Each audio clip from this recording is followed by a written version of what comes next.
Hello friends, my name is Jess and welcome back to my channel, Books Past Bedtime. Today, I thought it would be fun to go through my Kindle Unlimited subscription and show you what I have checked out and what's in my library right now. Because I don't think I'm going to be doing really any more TBR videos for the rest of the year, just because I have a lot of projects and moving parts that I don't want to spoil for anyone. Not that anyone cares, but I care, so I'm not going to spoil you. These Kindle Unlimited books don't count because they are purely mood reading.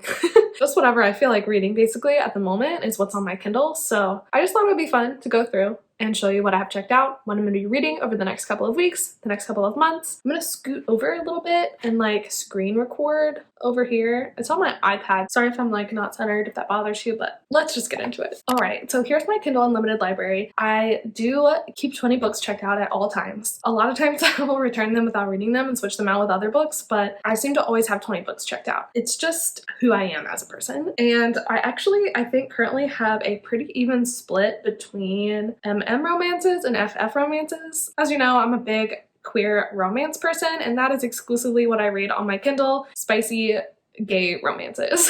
This first series that I have here is the Orc Prince trilogy. I just read the first book the other day, and it's basically a monster romance. The first book is called Claimed by the Orc Prince. This is a series of novellas almost. They're all 150 pages. Our first book follows Tegan and Zorvit. Tegan is a elf and Zorvit is an orc. They are arranged to be married for this peace treaty between their kingdoms, I guess. With the aggressive title, it's actually a super sweet romance. The characters really care about each other, come to their romance very naturally and very communicatively. I don't know, I really liked it. I thought it was super cute. The first book actually does not end on a cliffhanger, but this is the second and the third book in that series, and I think it's just a continuation of their story, expanding on it. There kind of is this war though that's happening between the orcs and the elves, because the orcs have found out that Zorvit is actually a bastard son of their king, so he's not even their king, so they have this whole thing going on. So I think that that's what the series continues as, is a continuation of that main plot line. Of course, I'm sure there's romance conflicts, but yeah, that's that series. So I have books 2 and 3 from that series checked out. Currently, that's it. It's just a trilogy. So once I finish these, I'll be finished with that series. The next book I have here is Prince of the Sorrows by Kellen Graves. And can we just appreciate this cover for a moment? It is so freaking beautiful. It's definitely giving Cruel Prince vibes. I love it. This book is basically a romance between Saffron and Prince Sylvan. Saffron is a human and he's determined to stay in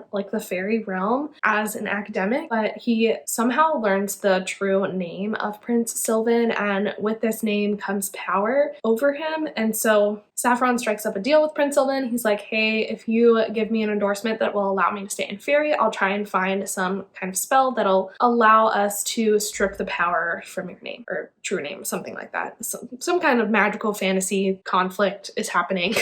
But basically they fall in love along the way, so it's a little fantasy romance moment, and it looks so good. It has excellent reviews, so I'm super excited to get to this one. It's a little bit longer than some of the other books that I tend to read. I feel with Kindle Unlimited, I see that a book is over 300 pages and I'm like, too long. That's too long. And I think this one's 400 something. But I did start a book the other day that was 436 pages or something. And I was like, oh, I'll just read a chapter and see if I get hooked and if it's worth reading the whole. I read the whole thing 24 hours because I was obsessed. So I need to get that out of my head, that page count matters, because if the story is good, the story is good. So I think this one looks good. The freaking cover just calls to me, just speaks to me. So I'm super excited to read that one. This book called Bad Blood by Elsie Davis is a harem book, as you can probably tell by the cover. They're all male though. It's not a reverse harem or a regular harem. It's just, they're all men here. Listen. Listen.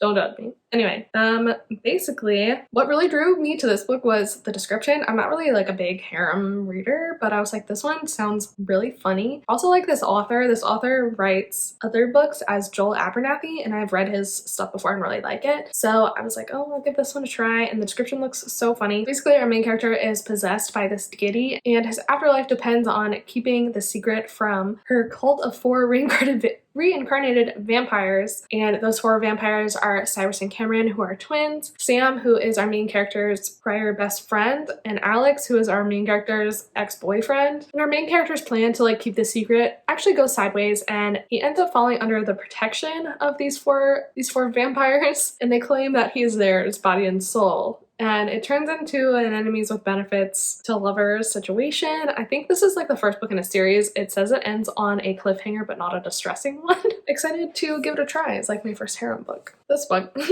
embarrassed to talk about this. This is called One Wild Heat by Kellix. I'm currently reading this book. Basically, this is a Omegaverse romance. In this world, the Omegas take these like heat blocker drugs, but they have to like once or twice a year get off of them, and like listen if you're interested in this book, you can look it up. It's just a fun time sometimes, you know. It's nothing serious. It's like a brother's best friend, fated mates kind of thing, and that's all you need to know. It's very spicy. And is it a fun time? Yes. We're gonna leave it at that. On a very different note, the next book that I have here is The Devil Wears Tartan by Katya Rose. This is a WLW rom-com, and it's enemies to lovers, and it follows these 2 women who are part of these like Scottish step dancing leagues. Actually, they are prodigies of 2 warring Highland dance schools, and they have always kind of had this feud. They're each other's like biggest competition, and they're competing against one another for one last season, and so the stakes are higher than ever, but they are starting to realize that maybe the spark between them is a spark of attraction and not just hate. Little enemies to lovers, rivals to lovers kind of action. I think this sounds so fun, and I can't wait to finally read it. The next book I have checked out is The Care and Feeding of Waspish Widows. I can't talk. Try saying that 3 times fast. By Olivia Waite. This is the second book in her Feminine Pursuits series. The first one being The Lady's Guide to Celestial Mechanics, which I read earlier this year and loved. It was so good. This book follows our main character Agatha, and Agatha, her house is like swarmed with bees, and so she hires Penelope, the beekeeper, to remove her bees, and they fall in love. I think there's a bit of a love triangle between Agatha and Penelope's husband. I don't know if he's her current husband or her past husband. It says her long absent husband, but I don't know. Obviously, I'm sure the 2 women will end up together because I think that's the point of this book, and I'm excited. The Lady's Guide to Celestial Mechanics is just one of the like most beautiful romances I've read all year. Like the way that those 2 characters like loved each other and spoke to one another and respected one another was incredible. So I have a feeling that this one will be much the same, and I can't wait to read it. Next, the next 2 books I have checked out are Mortal Skin and Forgotten Vows by Lily Mayne. If you have been on this channel this year, you know that I'm obsessed with Lily Mayne's other series, her Monstrous series, and this is a newer trilogy from Lily Mayne, and only the first 2 books are out right now, and I don't think book 2 ends on a heartbreaking cliffhanger, so I've decided to check them out and like read them instead of waiting for the 3rd one. This book follows our main character who, once he turns 21, is taken into the world of fairy because the unseelie ruler believes that he belongs in fairy, that he's not totally human, but he's grown up as human his whole life, even though like he knew that the fae existed. And basically it's a love story between him and the brutal assassin prince. So sounds excellent and spicy, and I love Lily Mayne, so I can't wait to finally read this series and devour it. I'm so excited. But this is different than her Monstrous series because this series does follow the same couple throughout the trilogy, so I'm gonna be interested to see how she handles that, because the Monstrous series is like a new couple each book, which is honestly my preferred reading method when it comes to series like these, but I don't know. Lily Mayne can probably do no wrong, so I'm sure this will be good as well. The next book I have checked out is Tryst 6 Venom by Penelope Douglas. Now, Penelope Douglas and me have a tumultuous relationship, you could say. I have not actually enjoyed any of her books that I've read, so I don't know if that would be tumultuous or just antagonistic. But I am reading this book for a reason. I'm like a little bit excited for it. This is, I think, Penelope Douglas's only WLW romance, and it's a high school bully romance, which is interesting to me. I'm not a huge bully romance person, but of course I'm a queer romance person, so I'm interested to see how Penelope Douglas handles it. Penelope Douglas also really likes non-con, which I'm not into regardless of the genders involved in the pairing, so I don't know if that's present in this book or not. I'll let you know if you're interested once I read it, but yeah.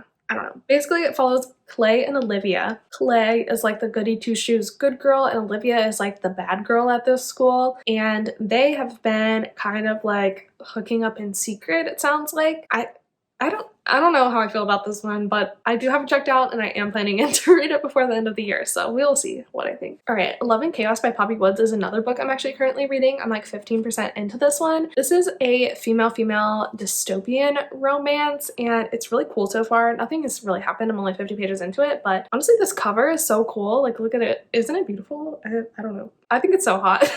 This book follows our two main characters, Chris and Love. Chris is also called Chaos, which is where the title of the story comes from. And this world is super interesting because it tells the story of like two different falls of civilization. And in the first fall, men took over and kind of had like a Handmaid's Tale situation going on with the women super subservient to them. But then during like the second revolution and fall, the women took over and now men are subservient to them. Which is so interesting and I really like that. But there's kind of like some discourse about, is that really the way we should be treating them? And well, so I don't know how that's gonna play out. I don't know. I hope that the message is not we need to be nicer to men because then I'm gonna be pissed. But the fact that it's a lesbian romance makes me hopeful that that's not actually where it's going. Remains to be seen. But in this book, we're following Love and Chaos, and Chaos is like this girl from a farm in the rural area, and there the dynamics are a little bit different. Like she still like loves and respects her father and brothers, whereas in the cities it's definitely more dramatic, the differences between the sexes, I guess. Love, on the other hand, lives in the cities, and she's actually part of the Venus Guard, which is like their military that keeps everyone in line, and she's really like hoping for promotion. This is all she knows. She's an orphan. She doesn't have a family. But she finds out that the New Republic is hiding a lot of secrets and that the leader is actually being abused by her husband, this man who is supposed to be subservient to her. So chaos kind of starts erupting around them. These two girls are somehow like thrust together, forced to work together in order to like save the world.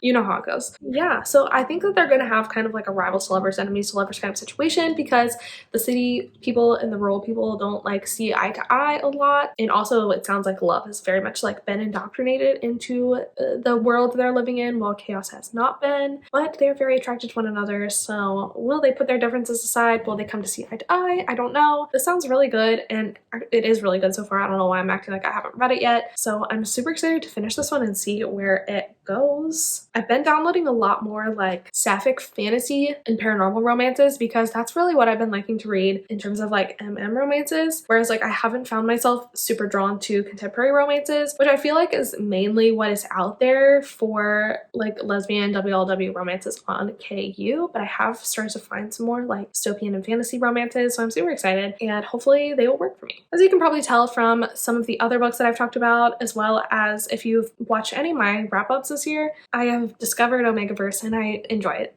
So I decided to download some WLW Omegaverse romances, and that's what this one is. It's called Sailing with Her Wolf by Ariel Marie.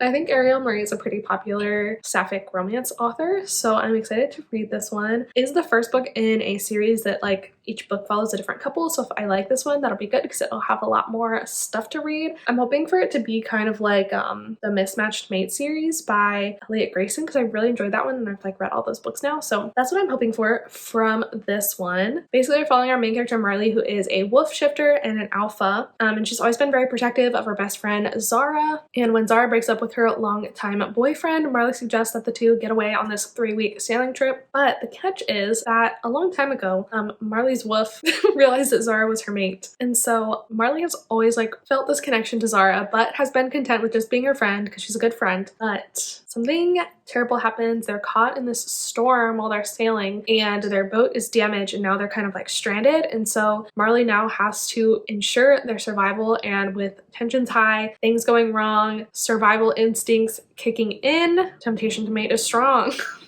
I'm interested to see where this one goes. Next, I have another book checked out from Poppy Woods, so hopefully I like that other one because I have this one checked out as well. This one is called Treasured, and it's a fantasy female-female romance, and that cover is just so goofy. I love it. But basically, this follows our main character, Taryn. Taryn has spent her entire life afraid of the dragons that live in the mountains, But when a knight discovers an heirloom belonging to Taryn's mother, who was killed supposedly by a dragon, he brings it back to the camp, finds it in the mountains. A dragon comes to recollect the stolen heirloom, also takes Taryn away as penance and holds her captive. But as it turns out, this is not a true dragon. She's a dragon shifter, and she transforms into a beautiful woman. And Taryn finds herself questioning everything she's been told. And although all she wanted to do was escape, now she's not so sure. So we've got like a captor-captive situation going on, perhaps enemies to lovers, maybe fated mates. I like the shifter element as well. I just always think that's fun. I don't know. So I'm excited for this one. It sounds good. Next, I have Roman by Gray Bryan. This is a male-male paranormal, specifically vampire romance. And we're following our main character, Danny, who is a very sweet ER nurse, but he ends up one night getting mugged and is saved by this unbelievably hot man named Roman.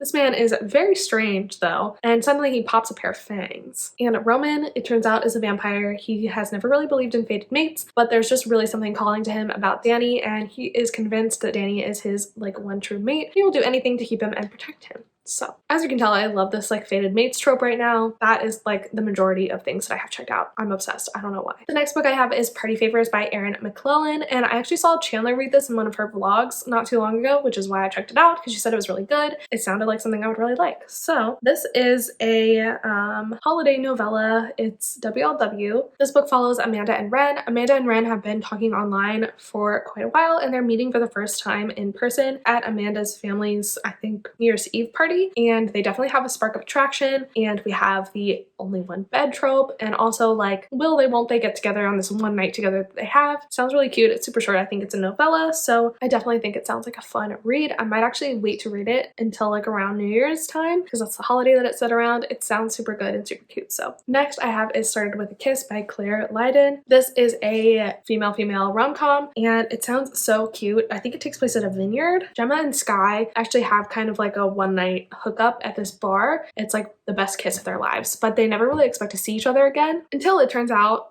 Sky walks into Gemma's vineyard as her new employee. They agree, of course, that business comes first, that they will just ignore this simmering attraction between them, but that proves nearly impossible. This book sounds so good. I love the fact that it's set at a vineyard. I think that sounds so fun, so I can't wait to pick this one up, hopefully sooner rather than later. All right, these next two books are a part of Tavia Lark's I forget the series title, but it's a trilogy, each following a different couple. I read the first book a couple months ago and really enjoyed it. They're all fantasy romances, and they're set in this world of like witches and paladins, and there's like this religious order too, which is super exciting. They kind of have to be read in order though, because events from the first book are referenced throughout. In this second book, we're following Karis and Ronan. Karis is like one of the youngest recruits to the Radiant Order, which is like this religious order who is, I don't remember what they're doing. Basically, they were holding Ronan captive because he was trying to like reveal the secrets of the order. But Ronan escapes and he takes Karis with him as like hostage. So we have a captor-captive situation going on and enemies to lovers, sort of. I don't know. I just really like Tavia Lark's writing. I'm sure I will like this one. I'm excited about it. I don't actually know what the third book is about. I don't really want to read it because I don't want to get spoiled for it. But yeah, I have the second and the third book in that series checked out currently. And then the next book I have here is No Rings Attached by Rachel Lacey. This is the second book in another like companion series. I read the first book just a couple weeks ago. It was called Read Between the Lines, and it was really good. It was really cute. So I'm super excited to read this one. This one also comes with audible narration on KU, so get your hands on that because that is the best. And the audiobook was really good. A steal, a complete and utter steal. And this book actually features two side characters from the first book. So in this book, we're following Leah, who is the best friend of Rosie from the first book, who owns the bookstore. Leah works in the bookstore with Rosie, and Leah is kind of sad because all of her friends have sort of like paired off and have relationships, but Leah is still alone. Rosie, being a good friend, decides to set her up with her best friend from high school, Grace. She has recently moved to London and reluctantly agrees to be Leah's guest to a wedding. Grace and Leah are prepared for an awkward weekend, but it turns out that their chemistry is off the charts and they have a great time, and this little romance that they're faking turns out to feel quite a bit real. So this sounds super cute. I really loved the first book, like I said, in the series, so I'm super excited to get to this one as well, and I think it'll be a fun time. And last but certainly not least, I have Exhale by Joel Abernathy. As I mentioned earlier, Joel Abernathy is a author that I have read before and really liked. I've only read one of his books, but I really enjoyed it. Thought it was super well written. So I am very excited to get to this one, particularly because it is like a shifter fated mates kind of story. Of course, we had to make it full circle. And in this book, we're following our main character who, at the very beginning of the book, his wife is tragically murdered. And then shortly thereafter, his teenage daughter Ellie is kidnapped by the same people that murdered his wife. His only chance at getting Ellie back is to team up with Nikolai. And Nikolai is like the other man in his marriage, like his wife's true mate. He's an alpha werewolf. You know how it is. And our main character would do anything to protect his daughter, and this involves getting involved with Nikolai. I'm not really sure why, but they have to mate for the sake of Ellie, of course. I have actually started this one. I read like the first chapter. I really like it. Ellie is actually trans, and our main character stands up for her when people misgender her, and I love it. We love a supportive dad. It's great. So that's just a little element. Joel Abernathy is also a trans author, so another reason I would love to highlight him on my channel. But yeah, so those are all the books that I currently have checked out on KU. I hope you enjoyed this video. Maybe found something to add to your TBR if you have similar taste to me. If you want to keep up with what I'm reading on the day-to-day, you can follow me on Instagram and Goodreads. That's probably where I am the most active. Also, if you liked this video, give it a like. It really helps me out. And please subscribe to my channel if you love queer books like me. That's mainly what I talk about here, and I would love to have you. And I think that's pretty much all from me today. So thank you again so much for being here and watching, and I hope you have a super fantastic, great day. And I'll see you in my next video. Bye.